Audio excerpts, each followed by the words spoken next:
Good morning. It's a chilly, frosty, bright January morning. We're here in the Shiver Peak still after the Concordia incident. Well, we need to go back to Kryta now, pretty close to where the new stuff's happening in Drytop, to where Belinda is located. Kazmir and Marjorie have headed out there too. It's interesting, the story takes you to this fort first, which is the one further away.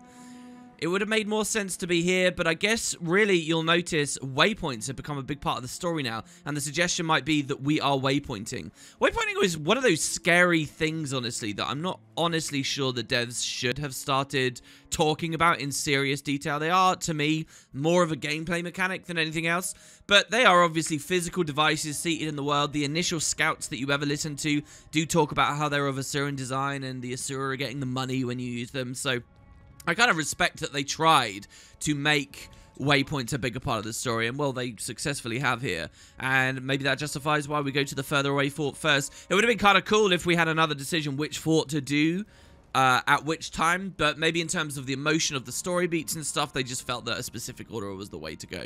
Anyway, so Ulfric right now is off to the Durmand Priory, where he has visited before. Of course, he was of the Vigil, but being a Norn, he had defended the Durmand Priory against an enormous dredge attack using sonic weaponry way back.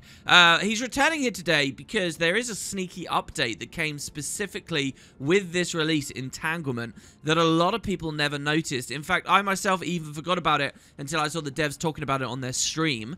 And it's this, that the Durmand Priory, who are well known for containing vast collections of books and artifacts and stuff, did actually get an update. The story doesn't take you here at all this release, but they got a couple of new books down in the library in the lower floors. Now, this area, I can't honestly remember that Ulfric's ever come. He definitely doesn't have the hero challenge here. He doesn't have the POI, so I doubt it. But the idea here really is that oh, we just dropped a trap there. The idea here is that stuff has happened over Season 1, and maybe the Durmand Priory would be logging it, so they are actually updating a bit. The Magic Extended tablets contain the amassed knowledge of the Priory. Surging with power, the tablet's inscriptions emit a faint glow while they rotate around a central pillar of light. So we're going to commune with this. Now, we've been here before on different characters at different times in different eras, but I've always glossed over the books that got added right here with this release, because they contain spoilers about Season 1, and they contain extra information about what I was just talking about, and that's the waypoints. So, that's just the lecture hall. We don't worry about the lecture hall, but instead, maybe this door we can open? No, that's still just the lecture hall. We move along over here. And a lot of doors might be closed after us, as we are not actually a member of the Priory. There must be a cat nearby. No cat, just me. Oh, there is a cat nearby, actually. That is not one of the cats you can convince to come home with you. It's a Priory cat. So yeah, let's read these books. Now, I will also say, this is not the only time the Priory is involved this season. In fact, one of my favorite updates of all time for Guild Wars will take place in the Priory fairly soon. Exactly the details on that, though, we'll have to keep watching to find out. So, one book is about ley lines, which we're basically looking for. It's the most universal language. How can it be universal? It only has one word for hunt.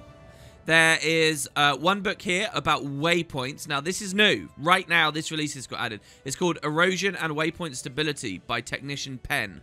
It says it's a short technical paper by Technician Penn entitled Erosion and Waypoint Stability. It says some waypoints gradually fail over time, while others thrive. Current theories tie the failing waypoints to terrain that hinders the flow of energies. So they have like a rudimentary idea of what Timey was speculating before, the ley line thing. They think it's the flow of energies and terrain. It continues, however, we have not been able to predict where a waypoint will thrive or fail. The specific conditions required for failure remain unknown. It concludes, we have no other recourse but to apply a trial and error method to waypoint placement. Those that fail are dismantled to keep the waypoint grid strong. This idea of failing waypoints, we as the player base haven't really seen. Obviously, waypoints can be contested. The Risen would take over them and dismantle areas before. Sometimes there wouldn't be waypoints there at all. We'd see them set up. And we've just seen what it looks like when a tendril in the Shiver Peaks explodes open and hits a waypoint. But the idea that they just, a totally normal waypoint just sort of breaks down eventually, we haven't really wrestled with. I really like the idea of another Guild Wars game set like 2,000 years in the future or some ludicrous amount of time out there. And you don't really find waypoints anymore. You just find maybe the ruins of a couple are still lingering maybe. And you don't really know how to hook up to the network or something. It's kind of cool because Guild Wars 1's waypoint mechanic was resurrection shrines, really. And sometimes around the world you can find ruins of old resurrection shrines. They were all over the place, like waypoints are now all over the place. So it's just an interesting and fun thought for me about how maybe they could do waypoints. Now there are a couple of other books that we need to keep looking for as we go forwards. There must be a cat nearby. Dude, you should move. Jesus, you've cried about that 4 times already. Another thing I never really talked about that really was crazy to me when I first played this patch from the last episode is there were tendrils at Concordia, okay? Concordia, hold on. All right, so our operating theory is what? That there's a 6th Elder Dragon. It's called Mordremoth. We're calling it the Plant Dragon for now. We don't know anything else about it. And sure, it's sending, like, minions, except the minions are plants a lot of the time, just straight up out of the earth through Drytop, which was a barren desert and now has got all these vines everywhere. That makes sense. It's somewhere here, and it's coming out here.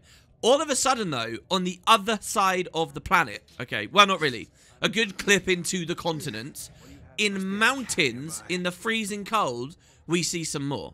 I mean, that's really wild and kind of gives you a suggestion that this dragon can go a lot further than we initially think. And it's a little bit like Primordus, you know, they say it could pop up anywhere.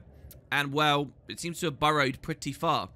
We could also think as well about when Scarlet was messing with energies and the Thumpers in Blood-Tide Coast during Season 1, she woke up those giant worms there and there were husks and things everywhere. Not necessarily tendrils, but maybe a precursor, again, another suggestion that it somehow got its roots well under the ocean somehow. A bit like the ley lines themselves. There's all these weird, creepy things underground that we just don't know about, you know. The movements of potentially 2 Elder Dragons. Now, that's kind of crazy. Right, seriously, I need to find some of these other ones. Before History, Dwayna's Blessing, a note. There you go, Leyline Theory, #6, or just number 671. I can't believe I said hash there. By Vizat, College of Dynamics. The existence of ley lines has long been theorized, and they have had many names. In 1361, a Sylvari named Kiara, alias Scarlet Briar, found proof. My own research supports the hypothesis that ley lines are currents of moving magical energy within the great sea of the eternal alchemy. Magic, like air or water, supports life and surrounds us as air surrounds land-based creatures and water surrounds aquatic creatures. But it is not stagnant. It ebbs and flows in currents that swirl about us, unseen and unfelt. There is evidence that the paths of these ley lines can be disrupted and changed, just as the paths of a river can be changed when obstructed. So his understanding of this is that they're invisible, but we definitely saw something very visible down in that cave, right? Okay, so that's 2, and then the final book, I think it's just straight up about Scarlet, wherever we find it. Here we are, Scarlet Briar, A Brief. So, Scarlet Briar, A Brief by Priory Scholar Don. I don't really recognize that name from the Season 1 stuff. Maybe they were around. Anyway, so Scarlet Briar, born in 1304, died in 1327. Does that still count as this year? It does. Not too many months ago. The Sylvari Cycle of Day. So she was born in the Cycle of Day. And it's interesting that birth year isn't the year of the firstborn. And you may actually remember from Season 1, one of the subtle pieces of information they gave you is actually she's a secondborn. And that was one of the things that kind of got to her. A little bit like Cadian's story, really. A little bit. Anyway, read on. Her name upon awakening was Kiara, which she eventually rejected along with her roots. She worked with each of the Asuran colleges, allowing them to study her cognitive abilities while introducing her to advanced Asuran philosophies and knowledge. Other mentors trained her in more technical skills, including Bagarth, a Norn who now lives in Holbrag. And of course, may be in possession of one of the 2 flaming swords of Ascalon. We just don't know. Magdare, that would be, suggested maybe it had gone to him. Following her time with an Asura named Omad, she took the self-made name of Scarlet Briar and severed her ties to the Pale Tree and the Dream. This skips over a lot of stuff, like her time with the Hylek and all kinds of things. With the Char, she spent some time. But hey, pretty concise, pretty abridged little version right there. And, well, there you have it. So those are the 3 new books. Just wanted to do it while we were in the area. Maybe that doesn't really mean much since we were just waypointing around. But hey, let's now go over to Fort Salma and hope that all of our time wasting, do we dare say, has not been too fruitless, and they're okay there. So, Fort Salma, Ulfric's never been to, and once again, we have a choice of how to travel there. Now, I'm not going to subject you guys to watching the whole thing. I just want to know which direction is probably best for me. It's probably here at the Siona's waypoint, and what we can do is just run along the northern path all the way down this map, pretty much. We can just be facing the west and travel down there. So, this will be a bit of an adventure for Ulfric, not too much of one. The only thing I would like to talk about as we go down is maybe doing a little bit more training. So, we obviously have our build, and I've shown you a little bit of Wilderness Survival. I showed you Empathetic Bond with the condition splitting, and I've shown you Poison Master. But the final Grandmaster is this. It's called Wilderness Knowledge. It just says that survival skills gain reduced recharge. They give us Fury, and they also remove conditions. So I will use this just for the sake of changing things up. These are the survival skills. So now Sharpening Stone, which is already on, well, was on our build, is now going to give us Fury and cleanse us, which is kind of nice. You remember all that cripple we had before? So what I'll do is I'll turn the Viper's Nest off. The Viper's Nest is the trap with all the poison, and swap that for Sharpening Stone. So we can now bleed by sharpening our Flame Trap, or bleed by sharpening our Spike Trap. And now our trap has more likely chance to crit as well, which can trigger some of our own crit condies. Kind of cool. Down here, this was the Child of Earth, the muddy terrain when we heal. Well, there are some others. We could instead use Taste for Danger, give ourselves increased health, and our pet get extra condition duration based on how much health we have.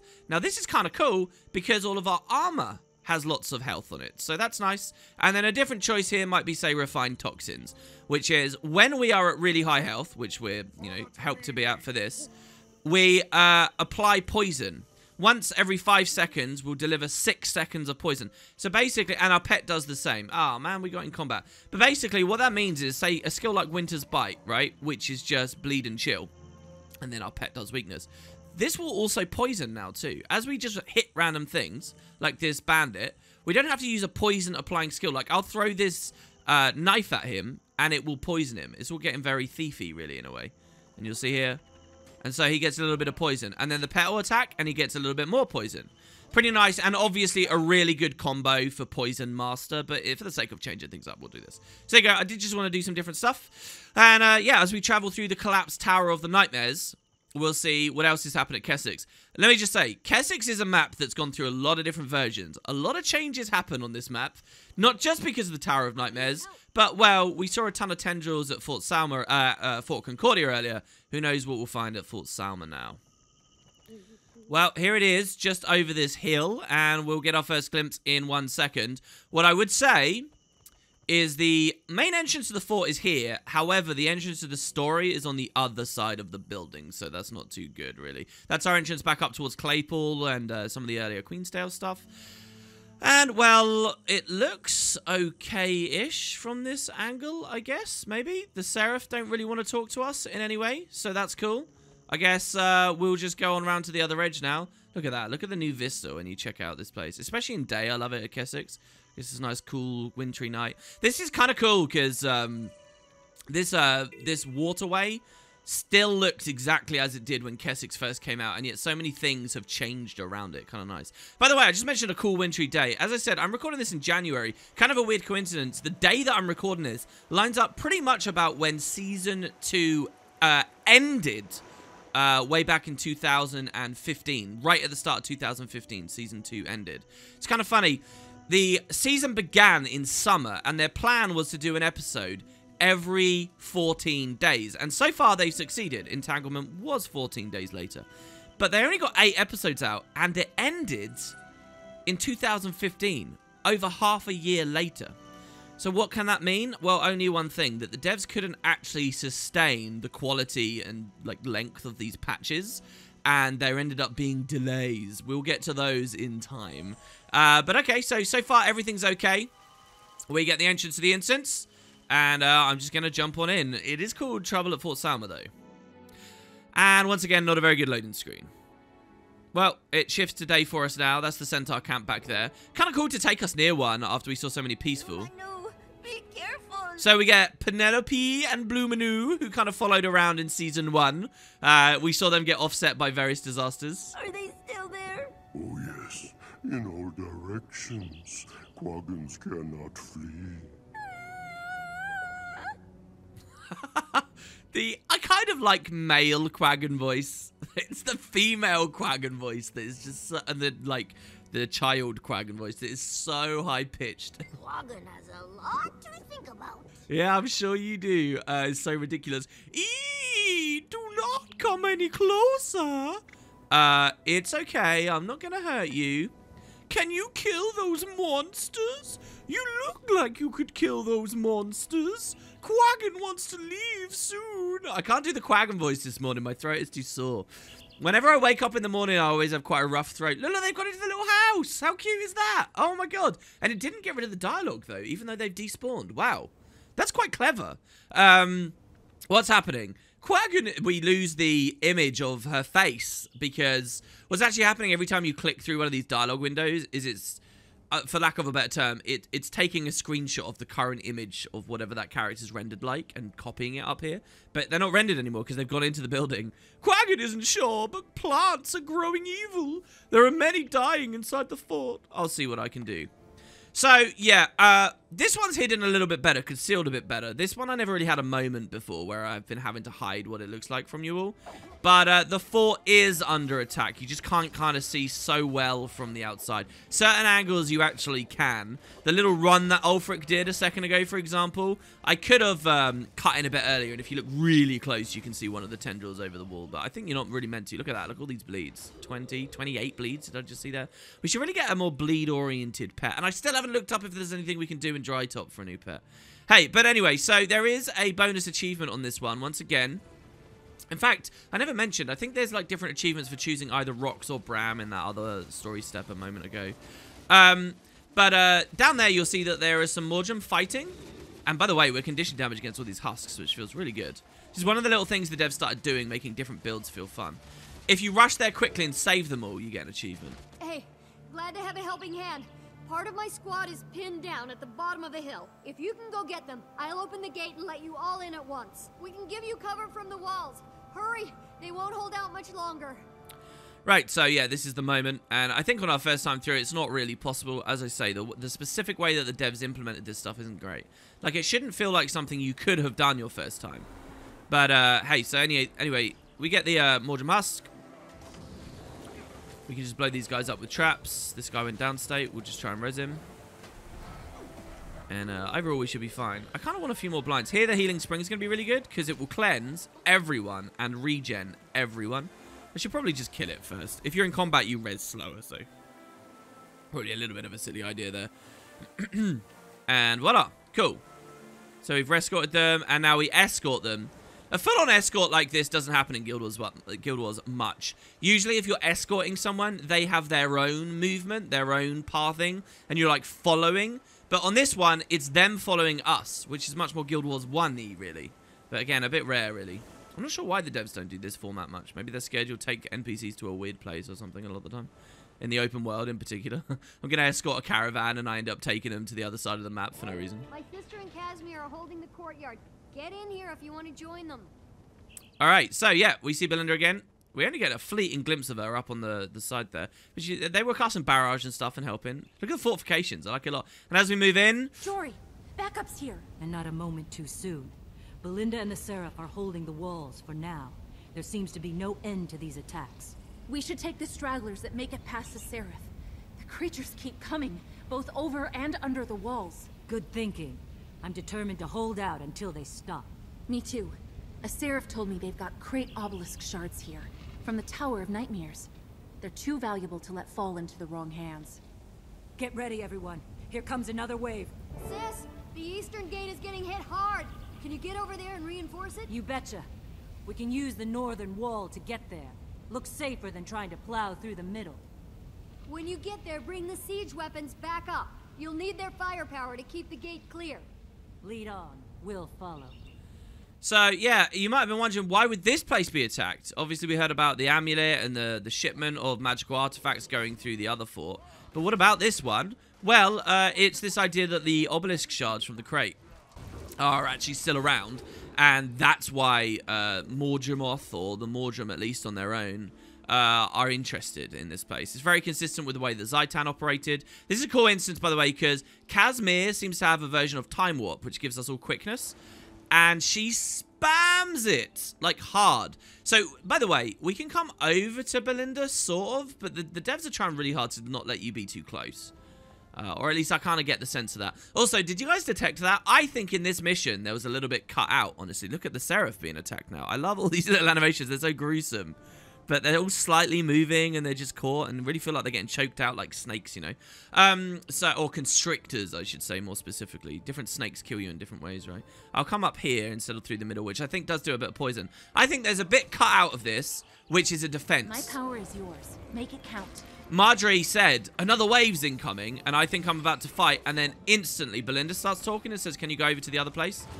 And that kind of works. It's like the wave that Marjorie saw was at the other flank, but I don't think so. I think we were going to defend this wall, do like a couple of waves, and then the dialogue would continue, but the devs never really implemented like that in the end. Maybe they felt that the instance would get too long. You do have a really fun boss fight coming up, so I don't know, maybe like a little temporal distortion to ruin their day. Maybe they didn't want it to be that crazy. So yeah, check it out. We get quickness, which just means we auto-attack way harder. We activate all of our animations much faster. And yeah, once we've exhausted all of our big cooldowns, it means that like our ricochet will trigger a lot quicker. Even better to be on short bow, to be honest, so that we can crossfire faster. Quickness is one of those really important, really big boons in the game. Ulfric obviously knows a lot of it because of quickening Zephyr. We've used a ton of it already. Got your back. Hit them with everything you've got. But it's kind of funny, as the game goes along, certain specializations and builds get even more out of quickness. Like, they get extra toughness out of quickness, or they get extra healing power and condition damage. I'm not actually talking all about one thing at the moment.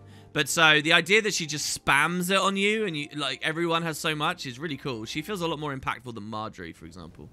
So, looks like we want to hit that arrow cart there. So, I could climb down and look at this. I love how warped and broken and just completely disheveled the whole fort is. I have to be honest as well. This patch, when this happened, was in the year 2014. Guild Wars 2 had been out for 2 years already, right? About exactly 2 years, right? Because this was summer 2014. And it's weird. I really don't have any memory of what this felt like to explore before this was destroyed. I know that the way I've delivered the story to you guys, even all the way up now, it feels like it's just happened, but to me, in truth, in my memory, I can't remember what this was originally like. Can you guys? Do you guys remember the exact layout? I don't think I ever shot the inside of it in a video or anything. I only remember that there used to be a trebuchet up on one of these walls, and you could use the trebuchet to siege the centaurs down here. But like all open world siege, it was kind of stupid because you'd do damage, and then they'd instantly combat reset and get all their health back, and it was like pointless.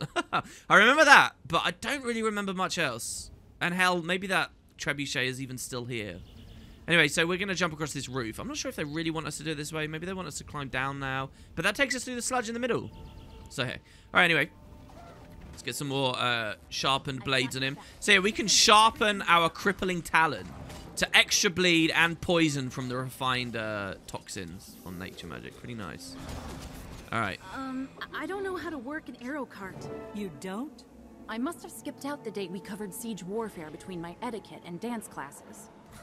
What's kind of cool as well is she time warps, and then when I use projectiles like this is 100% projectile finisher.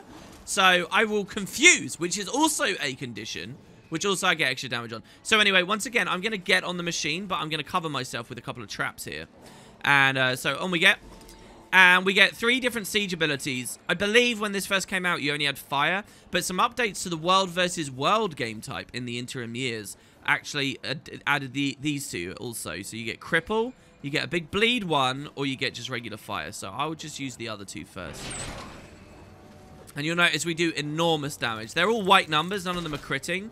But they can hit very, very, very high. You'll see we're actually melting these targets out really, really heavily. It's kind of one of those weird things with Guild Wars where you feel like you're not doing much if it's just white numbers. I don't know. But if you actually look at the specifics, you will see that you can hit really hard. Like each pulse. Well, I think I might have missed there. That one's only doing 600. One of these hit really hard right at the start. But that's a lot of hearts. That was a huge wave. This is definitely the fastest way to do this. That did it. The courtyard is secure for now. Seems our luck is holding. Hold on. Do you hear that? What is... Of course, they couldn't just let us rest. That sounds big. Oh dear. It's massive. What's our strategy? The bigger they are, the harder they fall. I'm guessing if we take out King Monstrosity, the grunts will give up. Listen, that thing is shielded. We're going to have to coordinate our efforts to bring it down. I can rig my minions to explode on contact. The impact will putrefy its shielding, and that will give you an opportunity to strike. Keep my minion alive, and it'll tear down that thing's shield. So, we get something of an idea here of some Mordrem minions are being led by others. The devs don't really lean on it as much as they did before. Maintaining the barrier is straining my limits. Please be careful. I'll try to form some more. Damn. We can't hurt it while it's shielded. Get my minions in there. So, there's actually a lot of mechanics going on here that I might complete too quickly if I just run on in. First of all, is that out of arrow cart range? It might be. I don't know. It doesn't seem to be. Right, these two are just going to keep talking. We're going to have to talk over them. Basically, yeah, the Thrasher is invulnerable, and you'll see it has like a thorny, cool, like, shield around it. It also summons minions, which are sieging the fort, and we need to be cautious of. So, Kazmir's trying to hold it at bay, I guess. The mechanic is Marjorie summons a Blood Fiend, as you can see there. The Mordrem attack the Blood Fiend, and if the Mordrem kill the Blood Fiend, then Marjorie has to summon another. So let's just watch that happen here, first of all. Oh, and she's doing another one here as well, even further still. So the idea, though, is the Blood Fiends are trying to get in, and when they get in, they blow up, damage the shield, and take it down. So you can see it now no longer has a shield, and we can attack it. I didn't even have to help that Blood Fiend there. It just did it all on its own. So it's kind of like a... Oh, I shouldn't have trapped there. It's kind of like a boss fight where part of your attention is hitting the boss, but the other part is healing and defending these bone fiends as they go in. It seems way easier than it used to be be honest. Cover you. Stay in my barriers when things start going crazy. Right, okay, so yeah, Kazmir's barriers are about the fact that the enemy, the boss itself, is dropping spores everywhere. This giant bullet hell thing, which you can easily just avoid out in the open field.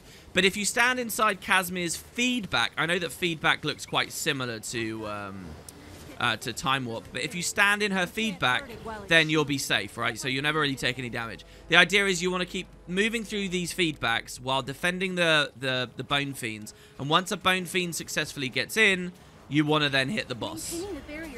You might wonder why Kazmir doesn't just keep the feedback on top of us. These days it's a direct ground targeted skill if you play Mesmer. Obviously I've not shown you guys any footage of that, but hey, we can gloss over that, alright? She's learning. So here, by the way, I can cleanse the cripple off of the fiend to let it run in quicker. Or you can swiftness the fiend, or you can super speed the fiend. There's actually a lot of different things that you can do to try and get through faster. I actually think this exact format is pretty good as a boss fight, because what it does is it covers almost anything you could imagine. I'm really struggling targeting this. It's very, very strange, to be honest. Of, like, skills. Like, swiftness, movement speeds are good here. Skills are good here. Healing skills are good here. Like, damage over time stuff's good here. Incapacitation for enemies is good here. You know, like, crippling the wolves and stuff. And the tendrils as they try to hit your fiend. This fiend we might not be able to get in alive.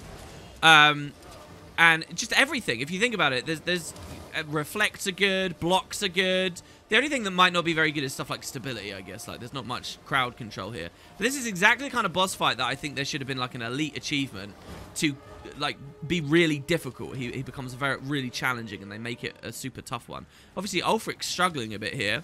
And as the season goes on, he'll probably start struggling more and more and more. But we'll keep going. We got it to 75%. We just need the next one to get in. And you notice that most of the random minions are dead here. So, yeah. If you are playing super optimized, this, unfortunately, is one of those... There you go, it died, so let's just get as much damage in as possible. I'm not actually sure what flanking is. I'm not sure where I can get the most bleeds up. You can kill this boss in, like, one burn. Like, look at this. I got 20 bleeds on him. I got so many bleeds. If he puts his shield back up, we might be able to kill him anyway. Just because our conditions will keep ticking. Actually, no. It looks like he cleanses all of his conditions, which is really good. That's very smart of the devs. Our pet keeps dying here. Damn, I shouldn't go close to them. I need to stay back with the short bow. And we really don't have a heal right now, so there's no major rush. I just don't want to die. Dying would be very bad here. If we do die, when we cast our Lick Wounds skill, it's another way to res our pet. It's one of the most overpowered things about Ranger. How was I in range of that? I was not in range of that red ring, for God's sake. So there we go. The minion's getting in because the enemies chose to fight me instead, and hopefully we can use this burn window to kill it. You obviously have to be careful about standing too close to this. It is a Thrasher. Stand the cloud, you get hit hard. But there you have it. The only downside here is we've been baited really far away from the fort. We did manage to stymie the main assault, though, so let's move back. I actually can't see Kazmir and Marjorie anymore, which is kind of weird. The other thing I really like about that boss fight is Kazmir and Marjorie are doing a lot, you know? By the way, this bone wall, it's Marjorie summoned this. I don't know whether that was in the dialogue at any point, but she, like, reinforced it with the bone wall. Pretty cool, right? It's almost like a Zaitan-y thing to see, but no, just Necromancer. And check it out. So now the middle is clear and clean. We can run on through. And we just have to see how the other front went with all of the valiant Seraph soldiers. Oh. We get pre-searing music. Oh, it's not looking good.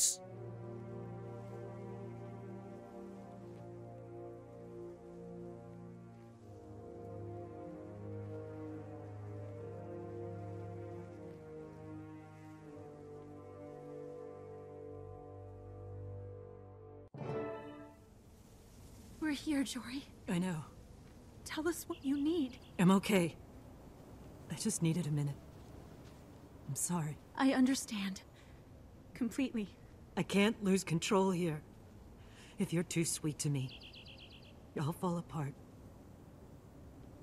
Okay. Okay, we have a lot of work to do. Right. I have to get her ready. Take her home. I have to tell Mama. We'll do it all together. I don't know if that's the best way. I think we need to talk. Kaz, honey, I want you to go with them. What? No, I can't. My place is with you. What if you need me? I'll be okay. Our friends need you more. You have to keep them safe. I'll be with family. I'll catch up when I can. No, Jory. It doesn't feel right. This terrible... Your sister... I should be with you. I love you for that. But no. You should be with them. We're talking about a dragon. The dragon that killed Belinda. I don't like it. I hear what you're saying, love. But this is how it has to be. We have greater responsibilities. What do you think? I'll go. But not tonight. Tonight I'm staying with you. I'll leave tomorrow when you do. This is the best way. You'll see. I hope you're right. So, a couple of bits of trivia here. Well, first of all, it's quite apparent what they're doing, right? Like, they're getting Mordremoth a kill that's supposed to be close to the heart early, so we've got some investment against it. The downside to this really is Belinda is not a character we knew very well. I was just saying, what, this episode, last episode? She's only been in a couple of scenes and mentioned a couple of times. And she's just one of Marjorie's, you know, off-screen sisters. We see her a couple of times. The voice actor is clearly the voice actor for Timey, right? So, you know, I think a lot of people didn't really feel this moment. And there was a lot of discussion when this first came out. Like, how impacted were you here? How sad was it? Nowadays, when I come back to this, I sort of just think, look, if you were upset here, it came down to how empathetic of a person you are, I think. Basically, a lot of us were hoping to, us personally, the nerds at the PC screens, have some connection to this character, to really like this character, and then when the character dies, we feel something. But I don't actually think that's really what's happening here. Obviously, none of us are really going to care. The only way that you would feel some emotion here is if you really feel connected to Marjorie. And then you're like, oh, this hurt Marjorie, so now I'm hurt. Are you really empathetic? Are you emotional and empathetic enough and immersed enough to believe that her virtual pain is something that will transition onto you, kind of thing? It's not about us caring about the character that died, really. And for me, I was never really there. Even at this point, I'm just not there. You know, I see this scene and I feel like it's supposed to be sad, but it doesn't stir me anyway. Maybe it stirs you guys, and that's totally cool. I'd love to hear in the comments if it does.